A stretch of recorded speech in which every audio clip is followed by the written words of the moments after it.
Anything we can do, Ma? It's all done already. Eat your dessert. Aren't you having any, Ma? I nibbled already. Take another nibble. No. Ice cream you don't like? What is it, Ma? What's the matter? What's the matter? Huh? Nothing. Molly, don't spare me. What hurts you, your teeth? First my arches and then my teeth. Fillings and the crowns. Oh, this must be a sign of age. I'm getting old, Jake. Age you can't stop, but pain is a different story. Call up Dr. Addison this minute and make an appointment. That's what dentists are for. All right. It'll go away by tomorrow. Oh, don't be foolish, Molly. Call up the dentist. At this hour I should call? That's why he's a dentist, Ma. He'd want you to call. Call him, Ma. Come on, Molly. Call him right now, and then you'll know. You won't have to worry. It won't bother you. Disturb him in the middle. All right, so... Jake, you call him. I'll call him. All right, David. What fallen arches and a toothache can do, David. I feel like ancient history. I must be getting old. You are not, Ma. You'll be younger than springtime as long as you live. You can't look like Marlene Dietrich all the time, Ma. Marilyn Monroe not neither. All right, Molly. Tomorrow at 11 o'clock, the dentist will be waiting, so you can take the 9:15 train. Thank you. And don't be so depressed. After the dentist, go out and buy yourself a new hat. Get a new hairstyle. Absolutely. And find an orthopedic shoe store and take a fit. Certainly, Molly. It'll make you feel younger. If not chronologically, then psychologically. Time is the train leave in the morning? 9:15.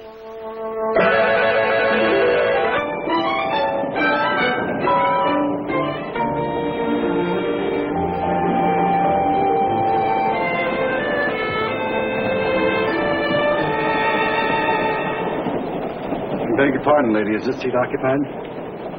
By all means, be seated. Thank you, dear lady. Oh, I beg your pardon. Not too late.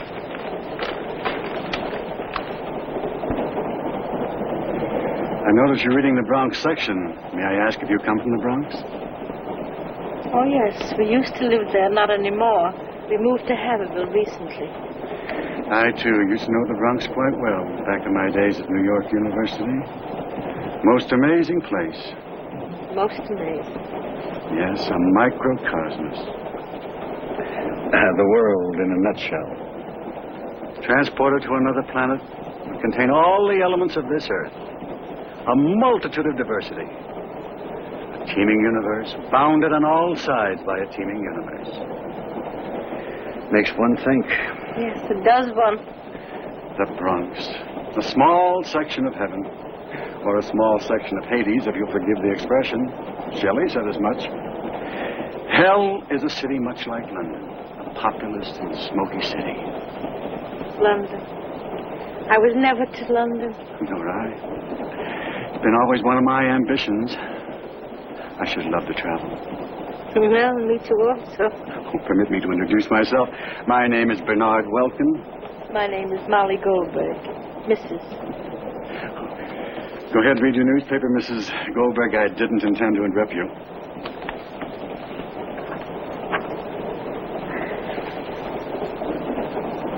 See, you're also reading. Oh, this, yes. I always carry a book of poetry with me. It helps pass the time and gives me a great deal of pleasure. As Shelley said, poetry is the record of the best and the happiest moments of the happiest and best minds. Do you know, Shelley? Well, just here and there from my night school. Hail, blithe spirit, bird that never were, Ah, yes, to a skylark. Beautiful. And do you know this one? All love is sweet, give no return. Common as light is love, and its familiar voice wearies not ever. They who inspire it are most fortunate, as I am now. They who feel it most are happier still. Lovely, isn't it? Lovely. Lovely. I think it means that love is all around us, and we like to hear it. And the more we feel it, the happier we are. You're a very understanding woman, Mrs. Goldberg. Well, I was never an A1 student in poetry. Then you must have been an honor student in the School of Life. Well. You have a family? Oh, yes. I have a lovely family. Husband and 2 children, Sammy and Rosie. I have a wonderful family. Once upon a time, I, too, had a wife. She left this mortal coil 5 years ago. A widower? It must be lonely. It is, but I have my work in poetry. Your work? What is your work, if I may make so bold? I am an accountant. Oh. Whose life, up until this very moment, has been an inexpressible and unutterable void.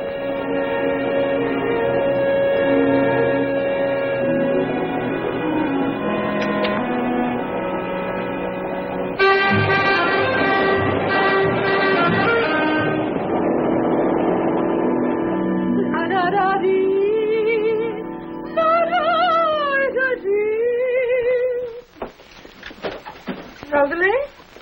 Where's your Percy Bessie, Shelley?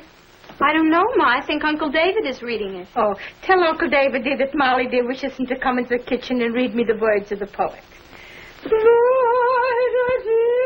You are feeling better, aren't you, Ma? Oh, question. 3 visits to the dentist and I'm a new woman. Go, Rosalie. Tell Uncle David to bring in Shelley. Uncle David, Mama wants you to read to her while she finishes ironing a new dress. Why not? It'll be my pleasure. Another new dress. She's become a regular clothes horse.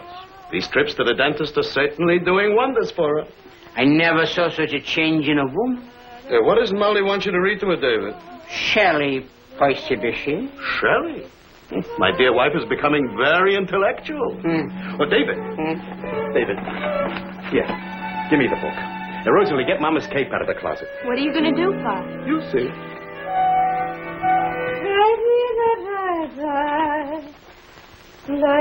David, well, no. I am the daughter of earth and water, and the nursling of the sky. I pass through the pores of the ocean and shores. I change, but I cannot die. Jake. Indeed, Jake, fair one. Wouldst ramble through the realm of poetry with me? Stop the tomfoolering, please. I came to read to you. Not with that attitude. Attitude? I have an attitude. Jake, don't make fun of Shelley. Well, how's the reading? Fine. Hearken. To a Skylark by Percy Bysshe Shelley. Bysshe, that's a name. Would you like it better if his name was Gorgeous George? What kind of a man was this Shelley, David? I don't know. What kind of a man do you think he was? Distinguished. With a mustache? Sensitive. No Humboldt hat? Understanding. And a cane? Romantic. Maybe he wore a monocle? He wears a monocle, Molly. Or maybe spats? Molly, not funny, Jake. And you not neither, David. A man that gave his whole life to his poems. A man whose name is in stone and on the lips of every college. Statues even. Shame yourself for so little respect for the immortals. Give me my book. I shall not banter with you any further.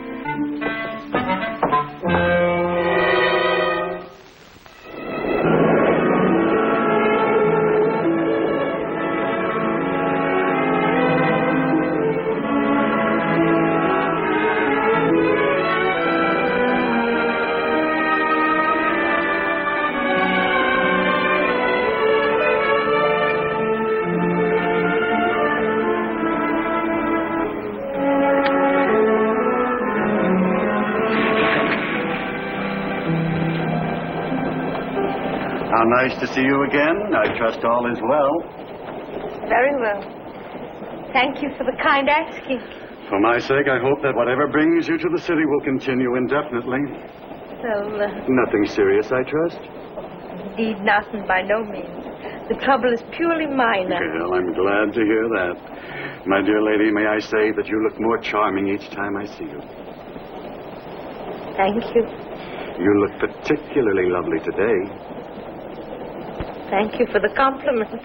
It's a pleasure. I see you're reading Shelley, my favorite poet. I shall take that as a compliment. Away the moor is dark beneath the moon. Rapid clouds have drunk the last pale beam of even. Away, the gathering winds will call the darkness soon. Oh, bravo indeed. How well you recite. What comprehension. By all means, bravo.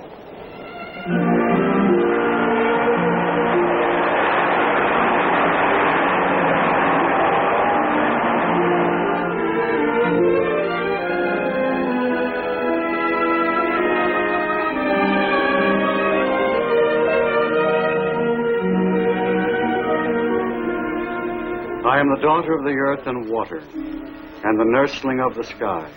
I pass through the pores of the ocean and shores. I change, but I cannot die. Poetry made in heaven. Dear lady, you're a kindred spirit. So understanding, so sensitive. I can hardly tell you how much I appreciate knowing you just these few short weeks. It's been nice for me also, Mr. Welcome. Bernard, dear lady, remember? Bernard. I like the way you say it. Say it again. Please.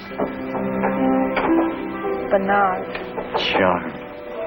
Oh, a thought has just struck me. Why don't you cancel your appointment this afternoon? Let us spend the afternoon together. There's an interesting exhibit at the museum. Well, I'm sorry, but time is fleeting and I must run. Even if I insist. Even so, Bernard, I must fly.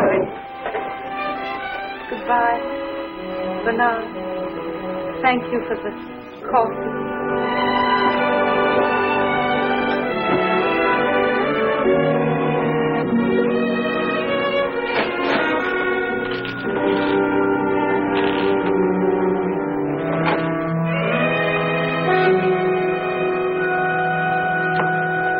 A check, please.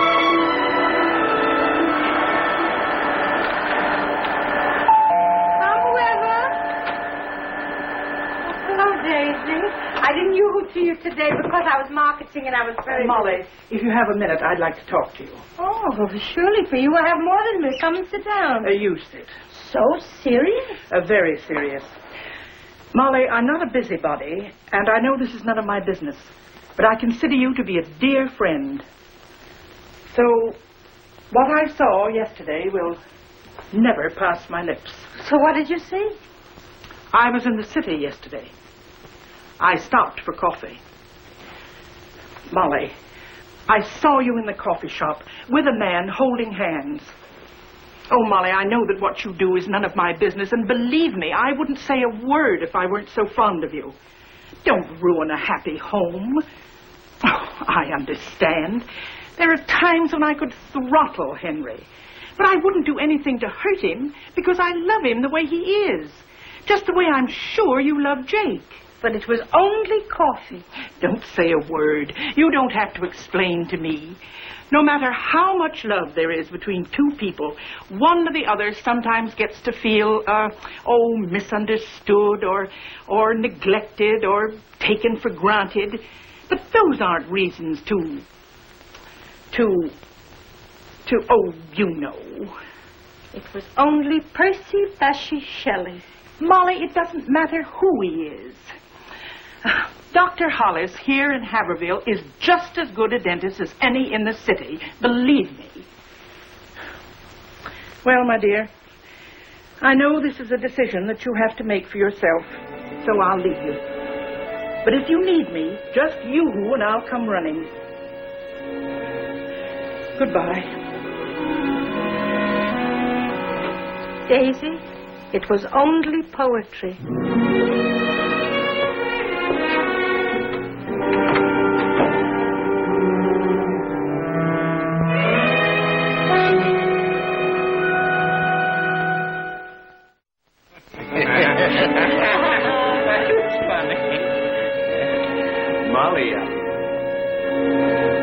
My dear dark lady of the sonnets. You haven't said more than 3 words all evening. Is there anything I can do, Ma? Your teeth again, Molly? No, I'm fine. I'm fine. Just musing. I'll be all right. Some more? Jay, David? No, thank you. So I'll get the dessert. Now, Rosalie will get the dessert. Now, sit with us for a little, Molly. Since you've been going to the dentist, you haven't been yourself. One day you're happy, and the next day you're in a mood. If I didn't know better, I'd say you were acting like a love-struck schoolgirl. What a thing to say. Would I be in love with at my late date? Well, it's never too late. I should say not. I could tell you stories. Jake, you remember the lady that used to dye her hair a different color every week? So once, Molly, I was out, and I decided to have a bite. So I went into that corner coffee shop where we used to live. You remember the corner coffee shop? So the fun... I arise from dreams of thee in the first sweet sleep of night, when the winds are breathing low and the stars are shining bright. I arise from dreams of thee, and a spirit in my feet hath led me who knows how to thy chamber window sweet.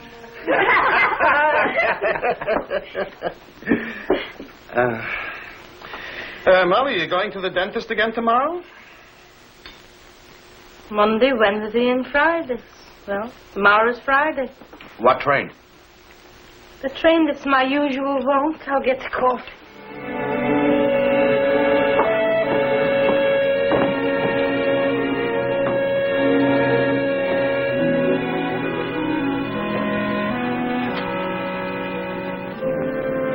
What's happening to me?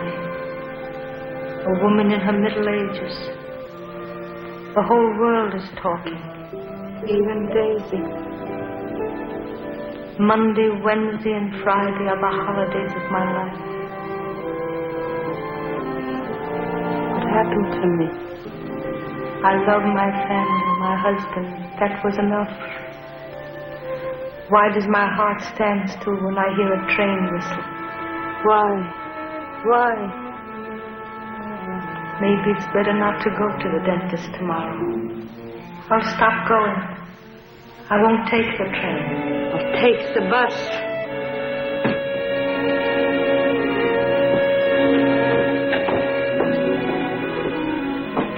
Jane, I was thinking that perhaps I ought to change dentists. Dr. Hollis right here in Haverhill is a very beautiful dentist. Why should I have to travel 3 times a week? Because you started with Dr. Addison and you'll finish with him.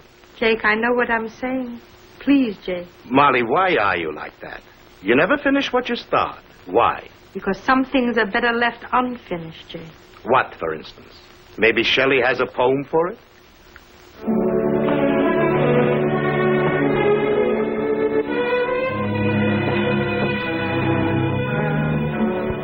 Don't go. Change dentists. Don't go. I feel like a stranger to myself. What shall I do? Is it because the person wants to keep something that was lost long ago? So what did I lose? Jake loves me. My family is my pride and my joy. To be or not to be. To go or not to go. Question.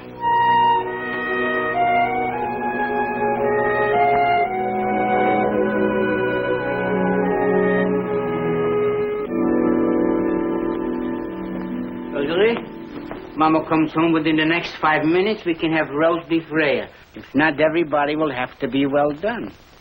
This is Mama's last visit today. It will feel good not to be the cook every Monday, Wednesday, and Friday. Mother should be home now. Sometimes she stops to do a little shopping, and sometimes the train is late. A whole hour? Well, it's possible. Hello, good Papa evening, my darling. dear family. How's everybody? Well, fine and middling. Where's Molly? Late. Hi, Pa. Oh, hello, Sammy. Did you have a good week in college? Fine. Where's Mama? I'm starved. We'll eat when your mother comes home. I wonder where she can be at this hour. She'll be home soon. Maybe something happened at the dentist. Should I call? I'll call. Don't be such a warrior, Jay. I am a warrior, David. I'll feel better if I call. Maybe she's late because of the bridge.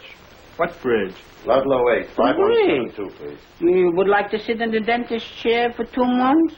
It's no pleasure. I'm sure Mama didn't look forward to 3 voyages a week. I only hope you gave her the gas. The line is busy. The operator will call me back. Oh, she's home. She forgot her key. Flowers. Flowers? Must be a mistake. For Mama. You sure they're for Mama? Yeah, it says for Mrs. Molly Goldberg. From whom? Where? It doesn't say, just card enclosed. Well, open it then. I don't think we should open it. Well, since when are we such a formal family? It must be from a club for her apple pie recipe. Maybe it's from the garden club for her tomatoes. Maybe, but I'll take it. I'll get it. I got it. Hello? Well, hello, Doctor. This is Mr. Goldberg. Did anything detain my wife? What's that? You sure? Thank you.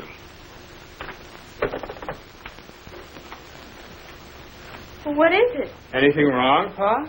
Whatever it is, what is it, Jake? What did the dentist say, Pa? She never got there. What do you mean she never got there? She didn't even cancel the appointment. She never got there. A woman leaves for the 9:15 train in the morning. She has a dental appointment, and she doesn't even make an appearance or telephone. Does that sound like your mother? I'm very worried, David. David, if anything happened to my Molly, consider me finished. Jake. David, she was my whole life. The moon and the sun and the stars. Why didn't I go with her when she had to go to the dentist? Maybe it was too much for her alone. Maybe she was too dizzy from the drilling. Oh, Molly. Why didn't you? Molly, we were so worried about you. What is that to worry? It was so late. You evidently missed your train. What happened? Well, I was detained at the dentist. The dentist? Yeah, he drilled me and he filled me and he x-rayed me. See? Flowers came for you, Molly. Flowers? I wish to speak to your mother alone, please.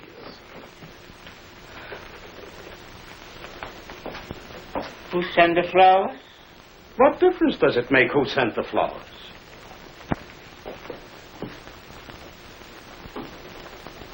Sit down, Molly. Molly, sit and remain seated and silent until I have finished.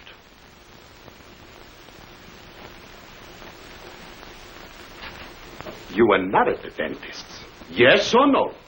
No. Then why did you tell me you were? Where were you and why did you lie? Well, where were you?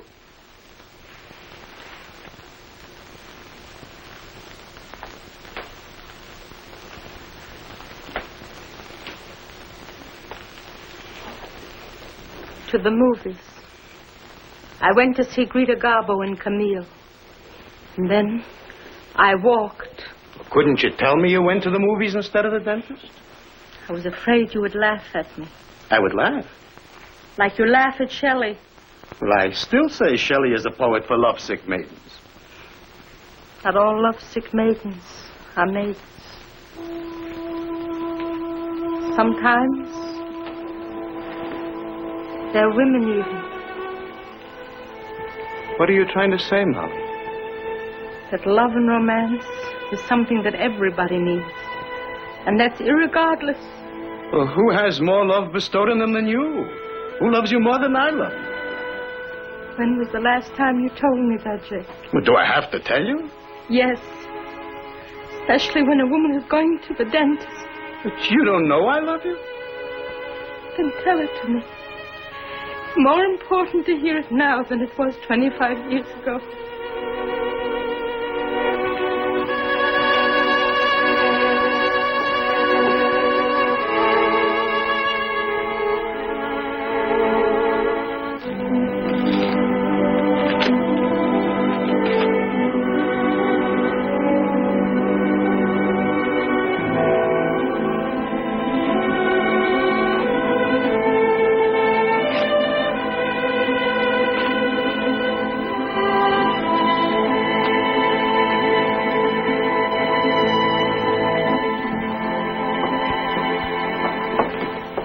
Aren't they lovely, Ma? Who sent the flowers, Molly? Just a brief encounter. Not important. She walks in beauty like the night of cloudless climes and starry skies. And all that's best of dark and bright meet in her aspect and her eyes. Shelley? No, Molly, Byron. A real romantic.